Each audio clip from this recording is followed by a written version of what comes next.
Kerry. Mr. Secretary, welcome back to Fox News Sunday. Thank you. Great to be with you, Chris. Mr. Secretary, you made the case for military action in the strongest possible terms on Friday. If the situation is so dire, if Bashar al-Assad is such a thug, why is the president waiting until Congress comes back 9 days from now to debate this? Why not call them into session tomorrow and begin this debate and get an approval to act? Well, Chris, the case hasn't changed, and the case doesn't change at all. The rationale for the military response the president has requested is as powerful today and will be as powerful, if not more powerful, each day. The fact is that yesterday we have now learned that hair and blood samples that have come to us from East Damascus, from individuals who are engaged as first responders in East Damascus, I can report to you today they have tested positive for signatures of sarin. So this case is going to build stronger and stronger, and the president believes that the United States of America, for a decision like this, is stronger when you have the time to be able to have the support of the United States Congress and obviously the support of the American people through them. So I think that America is stronger here. That's the president's belief. I think people should be celebrating that the president is, in fact, not moving unilaterally, that he's honoring the requests that he heard from many people in Congress to consult and to be engaged with them. And I think realizing that that the Assad regime is already on the defensive. They are being significantly impacted by the potential of these strikes. We do not lose anything. We actually gain. And what we gain is the legitimacy of the full-throated response of the Congress of the United States and the President acting together after our democratic process has worked properly. But Mr. Secretary, this isn't CSI. This isn't a civics lesson. People's lives are at stake, as I don't have to tell you, on the ground in Syria. In your remarks on Friday, you said that this matters, and it matters beyond the borders of Syria. Take a look. It is about whether Iran, which itself has been a victim of chemical weapons attacks, will now feel emboldened in the absence of action to obtain nuclear weapons. It is about Hezbollah and North Korea. Mr. Secretary, what message are we sending to Iran and Hezbollah and North Korea when the president announces he thinks we should take military action, but he's going to wait 9 days for Congress to come back before he takes any action, and then he goes off and plays a round of golf? What message does that send to the rebels on the ground whose lives are in danger and to our enemies who are watching? I think actually North Korea and Iran ought to take note that the United States of America has the confidence in its democratic process to be able to ask all of the American people to join in an action that could have profound implications with respect to Iran. The fact is that if we act, and if we act in concert, then Iran will know that this nation is capable of speaking with one voice on something like this, and that has serious, profound implications, I think, with respect to the potential of a confrontation over their nuclear program. That is one of the things that is at stake here. I said that. You just quoted it. That and America's willingness to enforce the international norm on chemical weapons. I think we are stronger. The president believes we're stronger when the Congress of the United States joins in this. I mean, Congress can't have it both ways. You can't sit there and say, well, you got to consult with us and we ought to honor the constitutional process, and Congress has the right to make its voice heard in these decisions, and the president is giving them that opportunity. And I think you should welcome it, Chris, and the Congress and the country should welcome this. But it's a healthy debate. It's an important debate. And we do not lose anything militarily in the meantime. If Assad the refugees on the ground decide, lose something, sir. They lose the possibility that they're going to get killed in the meantime. Let me just, if I may, follow up. Ronald Reagan didn't think he needed congressional approval to go after Gaddafi in Libya. Bill Clinton didn't think that he needed approval to go after Kosovo or to go after al-Qaeda. This president seems to think he needs political cover. Actually, Chris, at the very instant the planes were in the air on Kosovo, there was a vote in the House of Representatives and the vote didn't carry. So the truth is the president would have loved to have had the support from Congress. The fact is that our country is much stronger when we act together. I'm amazed that you would argue against the Congress of the United States weighing in when, in fact, already Assad is on the defensive. He's moving assets around. He's hunkering down. He's taking a response to the potential of a strike.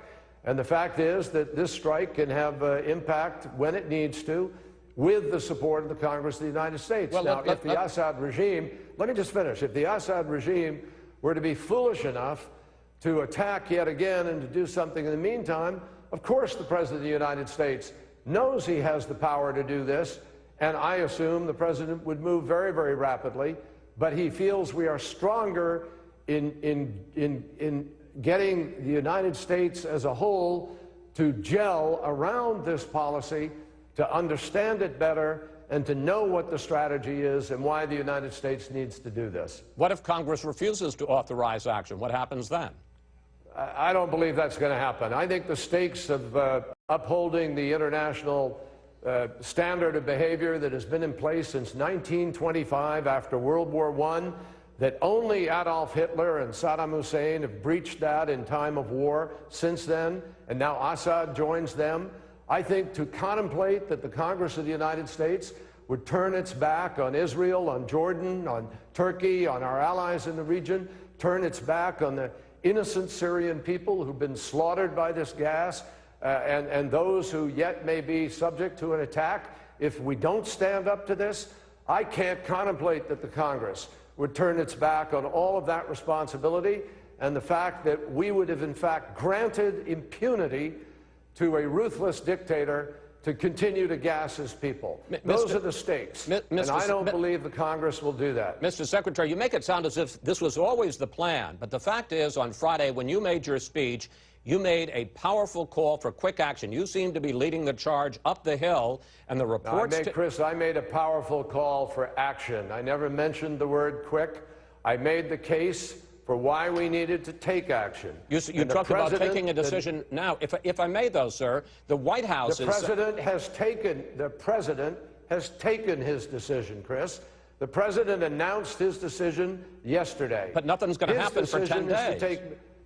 Well, Chris, it will happen with the consent of the Congress of the United States and be much more powerful, and I believe allow us to even do more coordinating with our friends and allies, do more planning, and frankly, be far more effective. Sir, I think this is a smart decision by the president. I think it's a courageous decision. He is not trying to create an imperial presidency. He's trying to respect the process by which we are strongest in this country. But sir, I think Congress and the American people should welcome this. But if I may just ask my question, the fact is this was not the plan. The White House is acknowledging... Well, I don't know why... if I can just ask the question, sir. The White House is acknowledging this was not the plan. The White House podium, the press spokesman kept saying you didn't need congressional approval. We're told the president went out with his chief of staff on the lawn Friday night, changed his mind, talked to White House staff, and you and other cabinet officials were informed about it after the fact. This was never the plan. I disagree with that. I received a telephone call from the president the night before. He discussed it. He had not made up his mind. I believe it is a good idea. I think the vice president, a whole group of people believe that the president has made a courageous decision. And as you know, Chris, and I think, you know, I've certainly learned as a new member of a cabinet, no decision is made until the president of the United States makes the decision. You know, staff can advise, people can weigh in, but everybody knows that ultimately no decision is made until the president makes it. The president made this decision. I believe it's the right decision. I think we are stronger. The president believes very, very much that America will show the best face of our democracy and a great strength, and we will show a unity of purpose in the conviction of the Congress and the president that we need to do this. Sir, And during this time, over these next days, we have an opportunity to re-gauge and to fine-tune our strategy on Syria. I know people like John McCain, Lindsey Graham, others have thoughts about things that could strengthen it. I think we can create a unity of purpose here that actually makes America stronger and that is, frankly, much more damaging and much more problematic for Assad. One final question, sir, and we have less than a minute left. You talk about this is going to make it worse for Assad. After the president announced his decision, officials in Damascus were saying that the president had flinched, had made a joke of the American administration. A newspaper out on the streets of Damascus today calls this, quote, the start of the historic American retreat. Haven't you handed Syria and Iran at least a temporary victory, sir? I don't believe so at all. And that is in the hands of the Congress of the United States. The president has made his decision. The president wants to stand up and make certain that we uphold the international norm, that we do not grant impunity to a ruthless dictator to gas his own people. Anybody who saw those images, anybody who now focuses on the evidence that I just gave you about signatures of sarin in the hair and blood samples of the first responders. I mean, first responders died. People who went to help the people who were hurt died in this case.